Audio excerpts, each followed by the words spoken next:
Então, eu fiquei com os 3 primeiros capítulos, que é o capítulo 18, a miragem da formalização, o 19, que se chama Do Luto Magnífico, da literatura ao prazer do texto, e o 20º, que é Filosofia e Estrutura, a figura do outro. Né, seriam esses 3 capítulos iniciais que ficou sob minha responsabilidade. Então, o que eles vão fazer, o que o Dossé vai nos apresentar nesses 3 capítulos? No primeiro, que se chama Miragem da Formalização, o mesmo título já é um indicativo para a gente, né? É um capítulo em que vai se trabalhar entre a formalização estruturalista e começar a levantar algumas questões da perspectiva da desconstrução. Né, ele vai dizer que o pós-68 traz essa corda bamba entre a formalização estruturalista e a desconstrução. E ele vai dizer que a primeira opção que fez dentro da perspectiva estruturalista é justamente pela formalização. Né, ele vai dizer, a primeira opção do próprio estruturalismo vai ser pela formalização, sobretudo a partir do campo da linguística, com a fundação da Escola de Paris. Né? Essa seria a primeira opção. Em que sentido? Ele vai dizer, o grupo que tomou essa decisão, decidiu-se por isso para tentar reavivar a efervescência intelectual dos anos 30, né, dos anos 1930, sobretudo a partir da Europa Central e Oriental. E essa opção, ela se deu também, né, por conta de estar no campo da linguística, essa opção, ela se voltou para a questão da semiótica, trabalhando a ideia da língua como intérprete da sociedade. Então, a língua passaria a ser, a partir dessa opção pela formalização, o intérprete da sociedade, e aí eu destaco o primeiro trecho que eu destaco, está lá na página 260, final da 269, início da 270, para quem está com essa versão aqui, que é a que a gente costuma usar, né? Essa do livro aqui, que é o seguinte, deixa eu ir lá para a minha marcação. Bem no final da página 269, né, que ele está justamente discutindo essa questão dessa opção pela formalização, ele vai dizer assim, é a língua. Então, na verdade, o parágrafo mesmo começa lá no começo dessa página 269, com o primeiro número da revista, é nesse parágrafo, no final dessa página, que ele diz assim, é a língua que contém a sociedade, assim, a relação de interpretância, que é semiótica, porque qual é a questão aqui envolvida? Ele vai dizer, perde-se a interpretação, toda a parte, né, interpretativa em nome da semiótica, da busca de regras que são mais gerais, que são internas ao texto. Que é semiótica, caminha em sentido inverso da relação de encaixe que é sociológica. Será a língua, portanto, que exercerá a função de intérprete da sociedade, segundo 2 princípios que permitem, né, relacionar sistemas semióticos diferentes. O princípio da não redundância entre sistemas e o fato de que não existem signos transsistêmicos. Justamente. E aí o texto continua, porque ele vai trazer para a discussão, né, o Greimas, porque o Greimas partia do pressuposto, ou da perspectiva, de que era possível acessar o sentido total, integral da estrutura, no sentido do acesso à própria lógica interna do texto, tá?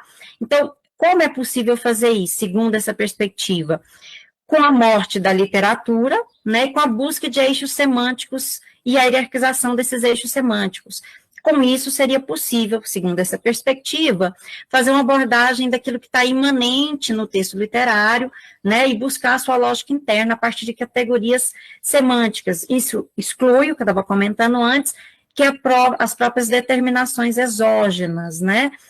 E, segundo essa perspectiva, isso faria com que fosse possível ampliar o campo de análise da semiótica para qualquer tipo de texto. Quer dizer, então, é possível para a gente, a partir disso, poder analisar em termos semióticos qualquer tipo de texto, seja ele jurídico, bíblico, qualquer um, né, desde que a gente conseguisse fazer esse processo, um processo que, nesse primeiro momento, estaria voltado para para um olhar para as ciências exatas, principalmente para a matemática, porque assim a gente seria possível buscar propriedades gerais dos próprios enunciados. Essa é a perspectiva. Eu vou buscar essas regras, essas condições gerais dos enunciados, e a partir disso, né, seria possível a gente olhar para qualquer texto, né? Ele, inclusive, cita aqui no texto, ele faz referência ao Borromini, que era um arquiteto, matemático lá do período medieval, né, que vai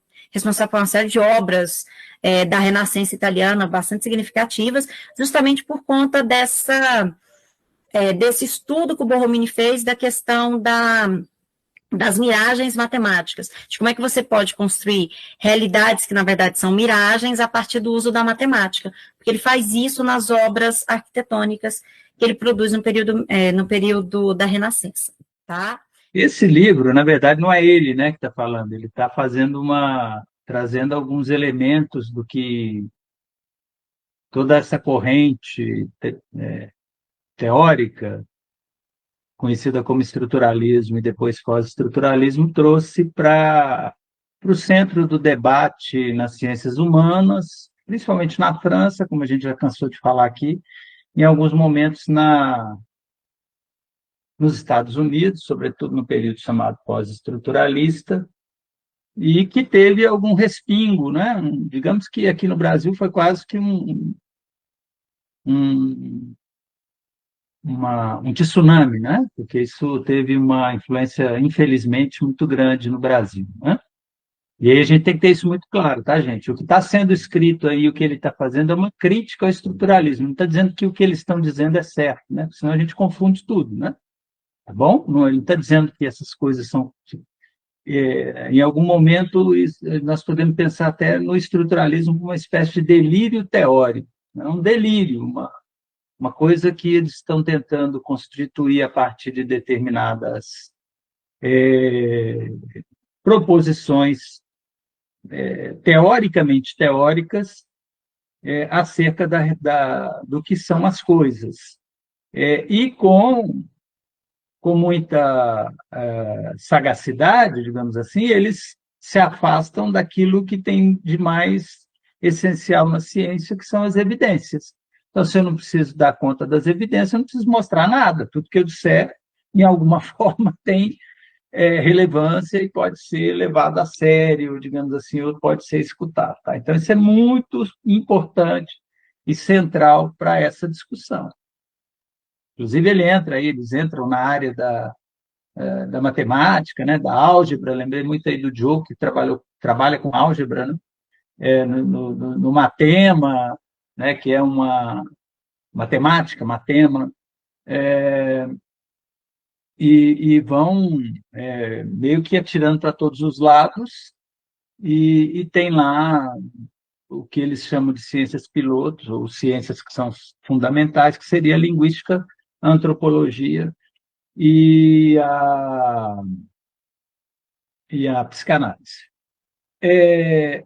Esse livro ele é importante para nós porque, em muitos pontos, isso seria até interessante para a gente fazer um trabalho de um artigo mesmo, ou uma pesquisa, que a gente pudesse escrever sobre isso, como esse tipo de postulados teóricos, eles também influenciam direto ou indiretamente os postulados pós-coloniais e, em alguns casos, decoloniais, né? Bom, Mas aí é preciso ter dois breves ganchos, pessoal.